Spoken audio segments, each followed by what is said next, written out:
Hey tubers, welcome back for another adventure.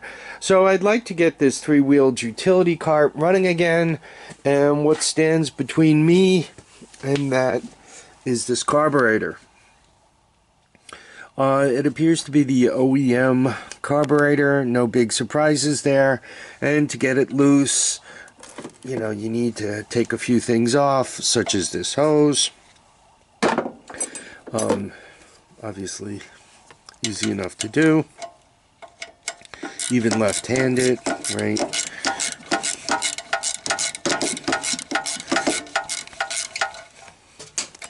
So pop that off, slide it all the way out of the way.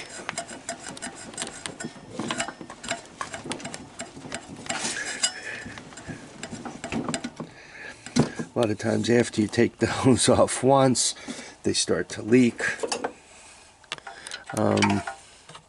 You have two 7/16 motor mounts. I normally try to get this stuff out of the way before I do the linkages, right? And I think part of the reason why is as I'm working on it, I'm kind of looking at it, and maybe where the linkages sit kind of stay in my mind. Yeah, this is a nuisance one. It's like loose enough, but not quite loose enough. So, I mean, you can see it's kind of turning on the tip of my finger. The bad thing about using one's fingers for this is all those burrs kind of mess up your fingers. When you wash your hands at night, you'll notice all those little cuts you've just given yourself. So obviously I just need to wind this out, and once this one is free, and you guys, I think you can see that it has a screwdriver cut in it. Then I have this flat one here, and you guys could see I put a bit into it, and then I have a wrench on it, and one could just turn this out also. That is going to take two hands, and I think you guys get the idea of how to take a carburetor off. So let me do these two things and I'll turn the camera back on. So here we have the carburetor all nice and loose. I have my styrofoam tray that it's in.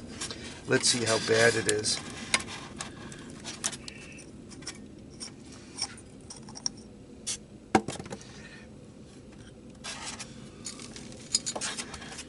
Well, it's not white powder. I guess that's a good sign.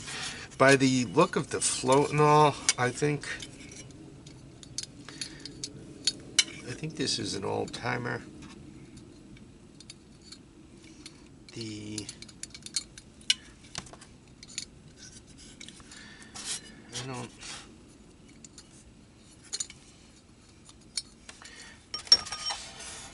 To me, it doesn't look like the fuel float valve there is working properly at all.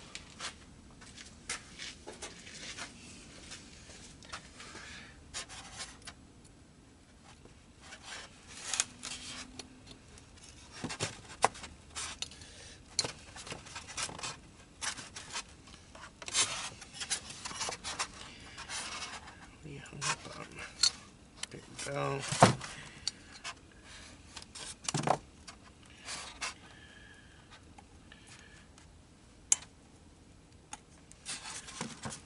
Yeah, I don't know about this carburetor.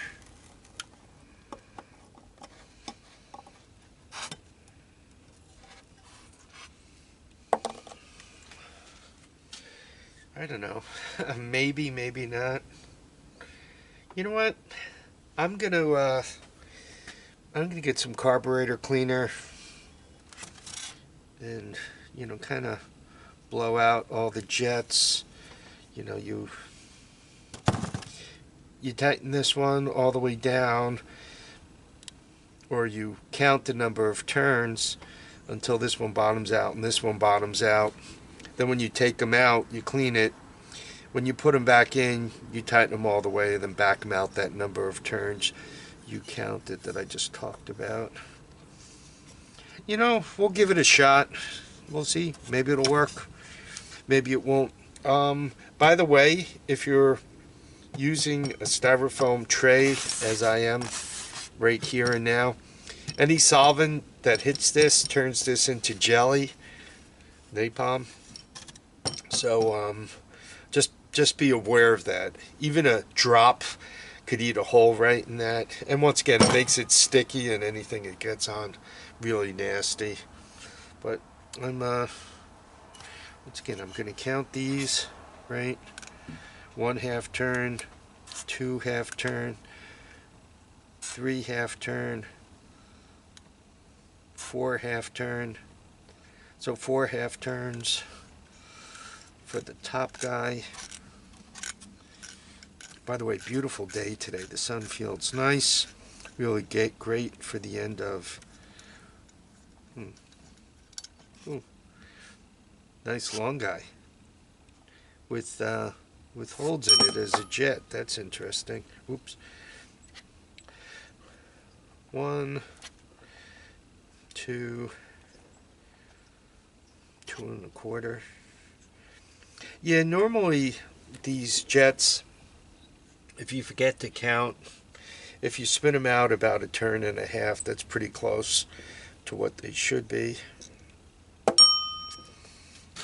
So once again, some people ultrasonic these things.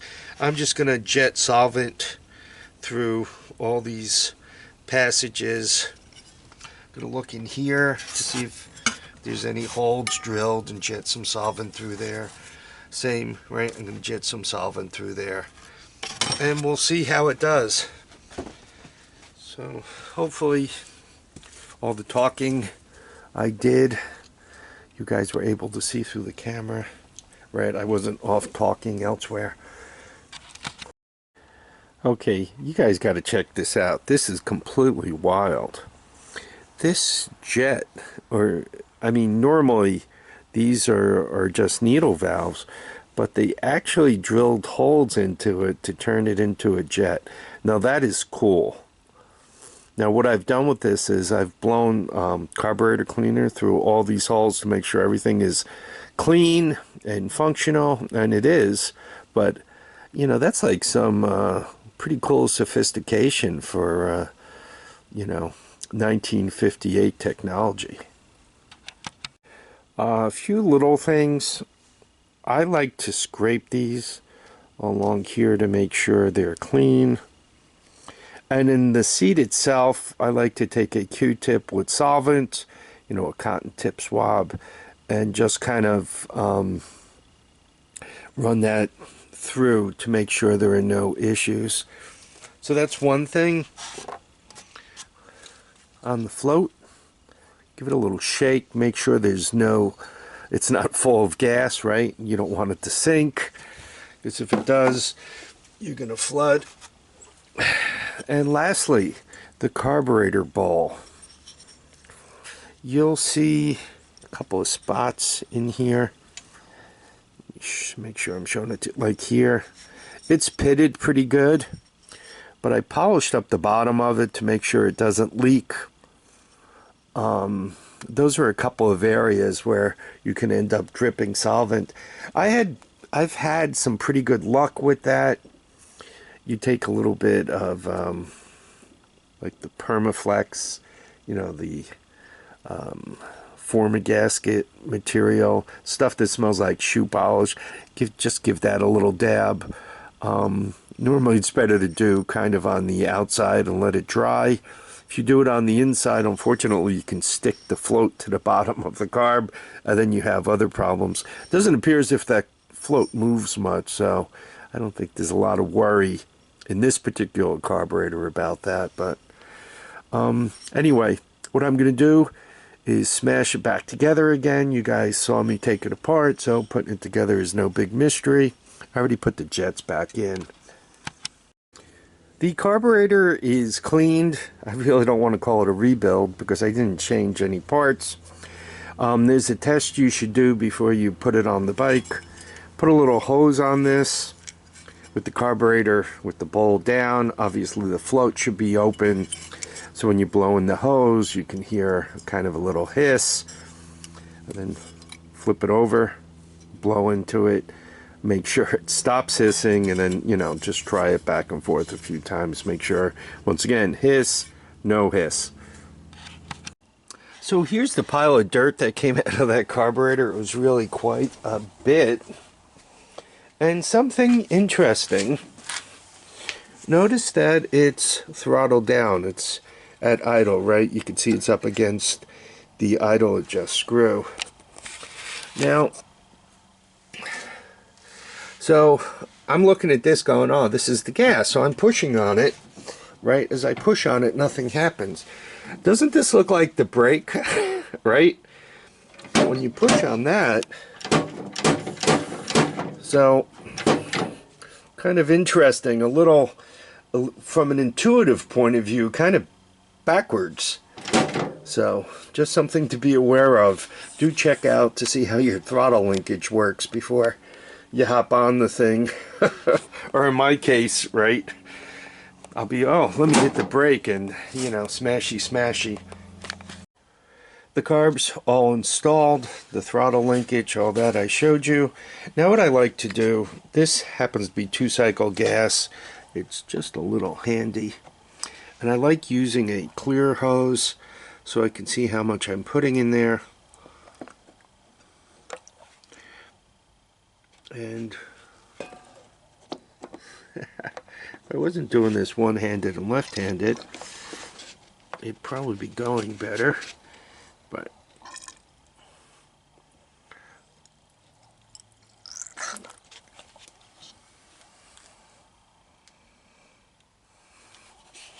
okay, so we put some gas in there.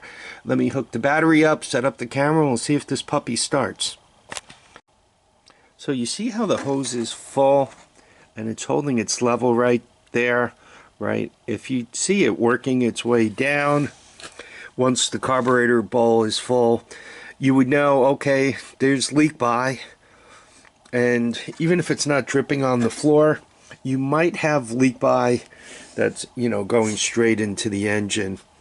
So as you're filling and filling and filling, as you go to start it, you could hydrolock the engine, which, you know, could break things and cause you all kinds of trouble.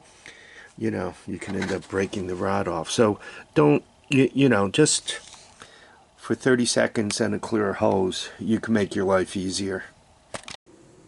Okay, here we are, ready for a test fire.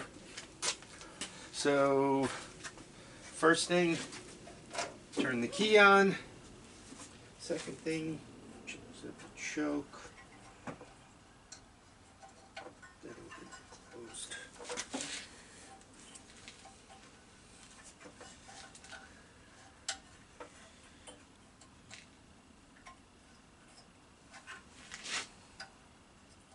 Okay, that's open, that's closed, and then we just push the button.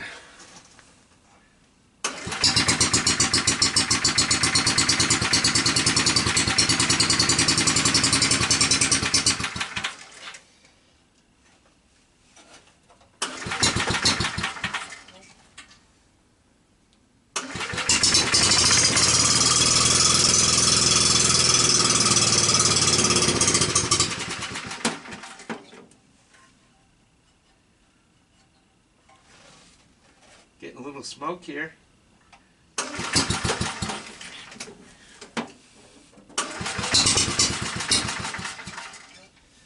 Let's choke.